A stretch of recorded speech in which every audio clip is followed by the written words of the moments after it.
Hi friends, നമ്മൾ text book വെച്ചുള്ള പഠനമാണ് തുടർന്നുകൊണ്ടിരിക്കുന്നത്. ഇത് 5ാം ക്ലാസ്സിലെ സാമൂഹ്യശാസ്ത്രം സോഷ്യൽ സയൻസിലെ ടെക്സ്റ്റ് ബുക്കിലെ പ്രധാനപ്പെട്ട ചോദ്യങ്ങളും പ്രധാനപ്പെട്ട പോയിന്റുകളാണ് ഈ വീഡിയോ ഉൾപ്പെടുത്തുന്നത്. ഇത് 3ാമത്തെ പാർട്ടാണ്. 1-2 പാർട്ടുകളിൽ നമ്മൾ 5 വരെ പാഠങ്ങൾ നോക്കി. ഇനി നമ്മൾ നോക്കുന്ന 6ാമത്തെ പാഠമാണ്. ഇത് വൻകരകളും സമുദ്രങ്ങളും. ഏറ്റവും ഇമ്പോർട്ടൻ്റ് ആയിട്ടുള്ള ഒരു പോയിന്റാണ് വൻകരകളും സമുദ്രങ്ങളും. ഇതിൽ നിന്ന് ഇടയ്ക്കിടയ്ക്ക് ചോദ്യങ്ങൾ ചോദിക്കാറുണ്ട്, അപ്പോൾ ഓർത്തിരിക്കുക, വൻകരകളും സമുദ്രങ്ങളും. ഭൂപടത്തിൽ കൂടുതൽ ഭാഗവും ഏത് നിറത്തിലാണ് ചിത്രീകരിച്ചിരിക്കുന്നത്? നീല. ഈ നിറം എന്തിനു സൂചിപ്പിക്കുന്നു? സമുദ്രത്തെ. ഈ വിശാലമായ ജലഭാഗങ്ങളെ സമുദ്രങ്ങൾ എന്ന് വിളിക്കുന്നു. ഭൂമിയുടെ ഉപരിതലത്തിൻ്റെ ഏകദേശം 2/3 ഭാഗം സമുദ്രങ്ങളാണ്. ഇനി വൻകരകൾ ഏതെല്ലാമാണെന്ന് നോക്കാം. 7 വൻകരകൾ: ഏഷ്യ, ആഫ്രിക്ക, വടക്കേ അമേരിക്ക, തെക്കേ അമേരിക്ക, അന്റാർട്ടിക്ക, യൂറോപ്പ്, ഓസ്ട്രേലിയ. ഇതാണ് നമ്മുടെ 7 വൻകരകൾ. ഏഷ്യ, ആഫ്രിക്ക, വടക്കേ അമേരിക്ക, തെക്കേ അമേരിക്ക, അന്റാർട്ടിക്ക, യൂറോപ്പ്, ഓസ്ട്രേലിയ. ഇനി ഓരോ വൻകരയുടെയും സവിശേഷതകൾ പരിശോധിക്കാം. അത് നമ്മൾ നോക്കുന്നത് ഏഷ്യയാണ്. നമ്മുടെ ഇന്ത്യ ഉൾപ്പെടുന്ന ഏഷ്യ. ഇതാണ് ഏഷ്യ. ഈ പച്ച നിറത്തിൽ കാണിച്ചിരിക്കുന്നതാണ് ഏഷ്യ. ഇവിടെ ഇന്ത്യയുണ്ട്. ഏറ്റവും വലിയ വൻകര ഏഷ്യയാണ്. ഭൂമിയിലെ ഏറ്റവും വലിയ വൻകര ഏഷ്യയാണ്. ഇന്ത്യൻ മഹാസമുദ്രത്തിന് വടക്കായി സ്ഥിതി ചെയ്യുന്നു. ഇന്ത്യൻ മഹാസമുദ്രത്തിന് വടക്കായിട്ടാണ് ഏഷ്യ സ്ഥിതി ചെയ്യുന്നത്. ഇവിടെയാണ് ഇന്ത്യൻ മഹാസമുദ്രം. ലോകത്തിൽ ഏറ്റവും കൂടുതൽ ജനങ്ങൾ താമസിക്കുന്നു. ലോകത്തിൽ ഏറ്റവും കൂടുതൽ ആളുകൾ താമസിക്കുന്ന വൻകര ഏഷ്യയാണ്. നമ്മുടെ രാജ്യമായ ഇന്ത്യ ഈ വൻകരയുടെ ഭാഗമാണ്. ലോകത്തിലെ ഏറ്റവും ഉയരം കൂടിയ കൊടുമുടിയായ എവറസ്റ്റ് ഇവിടെയാണ്. ഇതാണ് എവറസ്റ്റ് കൊടുമുടി. ലോകത്തിലെ ഏറ്റവും ഉയരം കൂടിയ കൊടുമുടിയായ എവറസ്റ്റ് കൊടുമുടി ഏഷ്യ വൻകരയിലാണ്. ധാരാളം മഴ ലഭിക്കുന്ന പ്രദേശങ്ങൾ: മഴ തീരെ കുറവായ പ്രദേശങ്ങൾ, വർഷം മുഴുവൻ മഞ്ഞു മൂടിക്കിടക്കുന്ന പ്രദേശങ്ങൾ, വളരെ ചൂട് കൂടിയ പ്രദേശങ്ങൾ, മിതമായ ചൂടും തണുപ്പുമുള്ള പ്രദേശങ്ങൾ എന്നിങ്ങനെ ഒട്ടനവധി വൈവിധ്യങ്ങൾ ഈ വൻകരയിൽ കാണാം. അപ്പോൾ ഏഷ്യ വൻകരയുടെ പ്രത്യേകത എന്ന് പറഞ്ഞത് ധാരാളം മഴ ലഭിക്കുന്ന പ്രദേശങ്ങൾ, മഴ തീരെ കുറവായ പ്രദേശങ്ങൾ, വർഷം മുഴുവൻ മഞ്ഞു മൂടിക്കിടക്കുന്ന പ്രദേശങ്ങൾ, വളരെ ചൂട് കൂടിയ പ്രദേശങ്ങൾ, മിതമായ ചൂടും തണുപ്പുമുള്ള പ്രദേശങ്ങൾ എന്നിങ്ങനെ ഒട്ടനവധി വൈവിധ്യങ്ങൾ ഈ വൻകരയിൽ കാണാം. ചൈനയൊക്കെ ഏഷ്യയിലാണ്. ഇത് ചൈനയിലെ ഒരു നെൽകൃഷിയുടെ ചിത്രമാണ്. സിന്ധു നദിയാണിത്. നെല്ല്, ഗോതമ്പ്, ചോളം തുടങ്ങി വിവിധതരം വിളകൾ കൃഷി ചെയ്യുന്നു. നെല്ല്, ഗോതമ്പ്, ചോളം. ലോകത്ത് ഏറ്റവും കൂടുതൽ നെല്ല് ഉൽപ്പാദിപ്പിക്കുന്നത് ഏഷ്യയിലാണ്. ലോകത്തിൽ ഏറ്റവും കൂടുതൽ നെല്ല് ഉൽപ്പാദിപ്പിക്കുന്നത് ഏഷ്യയിലാണ്. തലയുയർത്തി ഹിമാലയം. ലോകത്തിലെ തന്നെ ഏറ്റവും വലിയ പർവ്വത നിരയാണ് ഹിമാലയം. ഏഷ്യ വൻകരയിൽ ഇന്ത്യക്ക് വടക്കായി സ്ഥിതി ചെയ്യുന്ന ഈ പർവ്വതനിര ഇന്ത്യയുടെ കാലാവസ്ഥയിലും സംസ്കാരത്തിലും ഏറെ സ്വാധീനം ചെലുത്തുന്നു.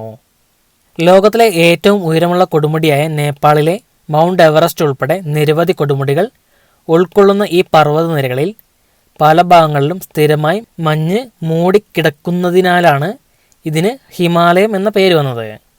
ഹിമാലയം എന്നാൽ ഒരു പർവ്വത നിരയാണ്. നിരവധി കൊടുമുടികൾ ഇവിടെയുണ്ട്. ലോകത്തിലെ ഏറ്റവും ഉയരമുള്ള കൊടുമുടിയായ മൗണ്ട് എവറസ്റ്റ് ഹിമാലയത്തിലാണ്. അപ്പോൾ ലോകത്തിലെ ഏറ്റവും വലിയ പർവ്വത നിരയാണ് ഹിമാലയം. ലോകത്തിലെ ഏറ്റവും ഉയരം കൂടിയ ഏറ്റവും ഉയരമുള്ള കൊടുമുടി എവറസ്റ്റ് ആണ്. നേപ്പാളിലാണ് മൗണ്ട് എവറസ്റ്റ്. ഇനി അടുത്ത് നോക്കുന്നത് ആഫ്രിക്കയാണ്. ഇതാണ് ആഫ്രിക്ക. ആഫ്രിക്കയ്ക്ക് വലുപ്പത്തിൽ 2ാം സ്ഥാനമാണുള്ളത്. ലോകത്തെ വൻകരകളിൽ ആഫ്രിക്കയുടെ സ്ഥാനം 2ാം സ്ഥാനമാണ്. വൻകരകളിൽ വലുപ്പത്തിൻ്റെ സ്ഥാനത്തിൽ ആഫ്രിക്കയ്ക്ക് 2ാം സ്ഥാനമാണ്. ഇന്ത്യൻ മഹാസമുദ്രത്തിനും അറ്റ്ലാന്റിക് സമുദ്രത്തിനും ഇടയിലായി സ്ഥിതി ചെയ്യുന്നു. ആഫ്രിക്ക ഇന്ത്യൻ മഹാസമുദ്രത്തിനും അറ്റ്ലാന്റിക് സമുദ്രത്തിനിടയിലുമായിട്ടാണ് സ്ഥിതി ചെയ്യുന്നത്. ഇവിടെയായിട്ടാണ് ഇന്ത്യ വരുന്നത്. ജനവാസത്തിൽ 2ാം സ്ഥാനം. ജനവാസത്തിൽ 1ാം സ്ഥാനം ഏഷ്യയ്ക്കും 2ാം സ്ഥാനം ആഫ്രിക്കയ്ക്കുമാണ്. കൂടുതൽ പ്രദേശങ്ങളും മരുഭൂമിയാണ്. അതുകൊണ്ട് കൃഷി വളരെ കുറവാണ്. ആഫ്രിക്കയിൽ ഏറ്റവും കൂടുതൽ പ്രദേശത്തും മരുഭൂമിയാണ്. അതുകൊണ്ട് കൃഷി വളരെ കുറവാണ്. ഇത് ആഫ്രിക്കയിലെ ഒരു ഗോത്രവർഗ്ഗക്കാരാണ്. ഇത് ആഫ്രിക്കനാണ്. ലോകത്തിലെ ഏറ്റവും വലിയ മരുഭൂമിയായ സഹാറ ഇവിടെയാണ്. ലോകത്തിലെ ഏറ്റവും വലിയ പർവ്വതനിര ഹിമാലയം ഏഷ്യയിലാണ്. ലോകത്തിലെ ഏറ്റവും വലിയ മരുഭൂമിയായ സഹാറ ആഫ്രിക്കയിലാണ്. ലോകത്തിലെ ഏറ്റവും നീളം കൂടിയ നദിയായ നൈൽ ഈ വൻകരയിലൂടെ ഒഴുകുന്നു. ലോകത്തിലെ ഏറ്റവും നീളം കൂടിയ നദിയായ നൈൽ ആഫ്രിക്കയിൽ കൂടിയാണ് ഒഴുകുന്നത്. അപ്പോൾ ലോകത്തിലെ ഏറ്റവും വലിയ മരുഭൂമി സഹാറ എവിടെയാണ്? ലോകത്തിലെ ഏറ്റവും നീളം കൂടിയ നദിയായ നൈൽ ഈ വൻകരയിൽ തന്നെയാണ്. ലോകത്ത് ഏറ്റവും കൂടുതൽ വന്യജീവി സമ്പത്തുള്ള നിബിഡ വനങ്ങൾ ഈ വൻകരയിൽ കാണാം. ഒന്നാമനായി നൈൽ. ആഫ്രിക്കയുടെ വടക്ക് കിഴക്ക് ഭാഗത്തുകൂടി ഒഴുകുന്ന നൈലാണ് ലോകത്തിലെ ഏറ്റവും നീളം കൂടിയ നദി. ഏകദേശം 6850 കിലോമീറ്റർ നീളമുള്ള ഈ നദിയെ അന്താരാഷ്ട്ര നദി, ഇൻ്റർനാഷണൽ റിവർ എന്ന് വിശേഷിപ്പിക്കാറുണ്ട്. കാരണം ഈ നദി ആഫ്രിക്ക വൻകരയിലെ 11 രാജ്യങ്ങളിലൂടെ ഒഴുകുന്നു. ഈജിപ്ത്, സുഡാൻ എന്നീ രാജ്യങ്ങളുടെ ജീവനാഡിയായി നൈൽ നദിയെ വിശേഷിപ്പിക്കാറുണ്ട്. ആഫ്രിക്കയുടെ വടക്കിഴക്ക് ഭാഗത്തുകൂടിയാണ് നൈൽ ഒഴുകുന്നത്. ലോകത്തിലെ ഏറ്റവും നീളം കൂടിയ നദിയാണ് നൈൽ. ഏകദേശം 6850 കിലോമീറ്റർ നീളമുണ്ട് ഈ നദിക്ക്. ഇതിന് അന്താരാഷ്ട്ര നദി അഥവാ ഇൻ്റർനാഷണൽ റിവർ എന്ന് വിശേഷിപ്പിക്കാറുണ്ട്. കാരണം ഈ നദി ആഫ്രിക്ക വൻകരയിലെ 11 രാജ്യങ്ങളിലൂടെ ഒഴുകുന്നുണ്ട്. ഈജിപ്റ്റ്, സുഡാൻ എന്നീ രാജ്യങ്ങളുടെ ജീവനാഡിയായി കണക്കാക്കുന്നത് നൈൽ നദിയാണ്. പിന്നെ അടുത്തായിട്ട് നമ്മൾ നോക്കുന്നത് വടക്കേ അമേരിക്കയാണ്. വടക്കേ അമേരിക്ക, ഇതാണ് വടക്കേ അമേരിക്ക. പസഫിക് സമുദ്രത്തിനും അറ്റ്ലാന്റിക് സമുദ്രത്തിനും ഇടയിലായി സ്ഥിതി ചെയ്യുന്നു. വടക്കേ അമേരിക്ക പസഫിക് സമുദ്രത്തിനും അറ്റ്ലാന്റിക് സമുദ്രത്തിനും ഇടയിലായിട്ടാണ് സ്ഥിതി ചെയ്യുന്നത്. ഇത് നിങ്ങൾ വെറുതെ കേട്ടുപോയിട്ട് കാര്യമില്ലെന്ന് തോന്നുന്നു. അപ്പോൾ പ്രധാനപ്പെട്ട പോയിന്റുകളെല്ലാം ഒരു നോട്ട് ബുക്കിലോ പേപ്പറിലോ എന്തെങ്കിലും എഴുതി വയ്ക്കുന്നത് നല്ലതായിരിക്കും. പിന്നെ ഇടയ്ക്കൊന്ന് മറിച്ച് നോക്കിയാൽ മതി. വടക്കേ അമേരിക്ക വലുപ്പത്തിൽ 3-ാം സ്ഥാനത്താണ്. ഇപ്പോൾ വടക്കേ അമേരിക്ക വലുപ്പത്തിൽ 3-ാം സ്ഥാനത്താണ്. അലാസ്ക പർവ്വതനിരയിലെ മാൻകിലിയാണ് ഏറ്റവും ഉയരം കൂടിയ കൊടുമുടി.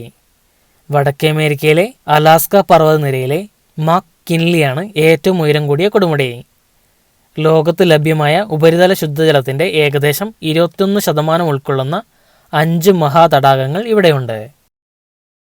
വടക്കേ അമേരിക്കയിൽ ലോകത്ത് ലഭ്യമായ ഉപരിതല ശുദ്ധജലത്തിൻ്റെ ഏകദേശം 21% ഉൾക്കൊള്ളുന്ന 5 മഹാതടാകങ്ങൾ ഉണ്ട്. മഞ്ഞുമൂടി കിടക്കുന്ന പ്രദേശത്ത് താമസിക്കുന്ന ഇനിയൂട്ടുകൾ അഥവാ എസ്കിമോകൾ ഇവിടുത്തെ പ്രത്യേകതയാണ്. മഞ്ഞുമൂടി കിടക്കുന്ന പ്രദേശത്ത് താമസിക്കുന്ന ഇനിയൂട്ടുകൾ അഥവാ എസ്കിമോകൾ ഇവിടുത്തെ പ്രത്യേകതയാണ്. എസ്കിമോകളുടെ ഭവനം അറിയപ്പെടുന്നത് ഇഗ്ലു എന്ന പേരിലാണ്. ഇഗ്ലു എന്നാണ് എസ്കിമോകളുടെ ഭവനത്തിൻ്റെ പേര്, വീടിൻ്റെ പേര്. കാലാവസ്ഥയും മണ്ണും കൃഷിക്ക് അനുയോജ്യമാണ്. വടക്കേ അമേരിക്കയിലെ കാലാവസ്ഥയും മണ്ണും കൃഷിക്ക് അനുയോജ്യമാണ്.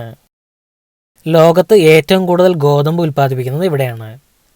ലോകത്തിലെ ഏറ്റവും കൂടുതൽ ഗോതമ്പ് ഉൽപ്പാദിപ്പിക്കുന്നത് വടക്കേ അമേരിക്കയിലാണ്. ഏറ്റവും കൂടുതൽ നെല്ല് ഉൽപ്പാദിപ്പിക്കുന്നത് ഏഷ്യയിലാണ്. ന്യൂയോർക്ക് നഗരം വടക്കേ അമേരിക്കയിലാണ്. ന്യൂയോർക്ക്. ഇത് അമേരിക്കയിലെ ഒരു ഗോതമ്പ് പാടമാണ്. ഇതാണ് ഇനിയൂട്ട് വംശജർ, എസ്കിമോകൾ. ഇവരുടെ വീടാണ് ഇഗ്ലു എന്ന പേരിൽ അറിയപ്പെടുന്നത്. മഞ്ഞുകൊണ്ട് വീടുകൾ. മഞ്ഞുറഞ്ഞു കിടക്കുന്ന വടക്കൻ ധ്രുവ പ്രദേശത്ത് താമസിക്കുന്ന ഇനിയൂട്ടുകൾ അഥവാ എസ്കിമോകൾ തണുപ്പ് കാലത്ത് താൽക്കാലികമായി മഞ്ഞുകട്ടകൾ കൊണ്ട് വീടുണ്ടാക്കാറുണ്ട്. ഈ വീടുകൾ ഇഗ്ലു എന്ന പേരിലാണ് അറിയപ്പെടുന്നത്.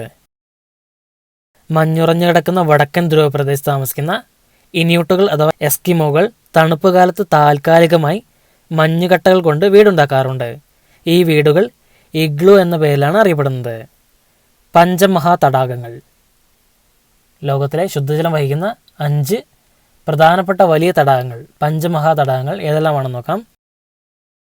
വടക്കേ അമേരിക്കയിലെ കാനഡ, USA എന്നീ രാജ്യങ്ങളിലായി സ്ഥിതി ചെയ്യുന്ന സുപ്പീരിയർ, മിഷിഗൺ, ഹ്യൂറൺ, എറി, ഒൻറ്റാറിയോ എന്നിവയാണ് പഞ്ചമഹാതടാകങ്ങൾ. പഞ്ചമഹാതടാകങ്ങൾ ഇവയെല്ലാമാണ്. വടക്കേ അമേരിക്കയിലെ കാനഡ, USA എന്നീ രാജ്യങ്ങളിലായി സ്ഥിതി ചെയ്യുന്ന superior, Michigan, Huron, Erie, Ontario. Superior, Michigan, Huron, Erie, Ontario ഇവയെല്ലാമാണ് പഞ്ചമഹാതടാകങ്ങൾ.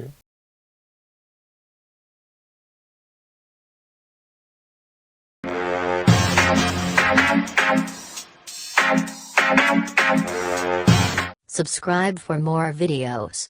To get instant notification for new videos, click on the bell icon.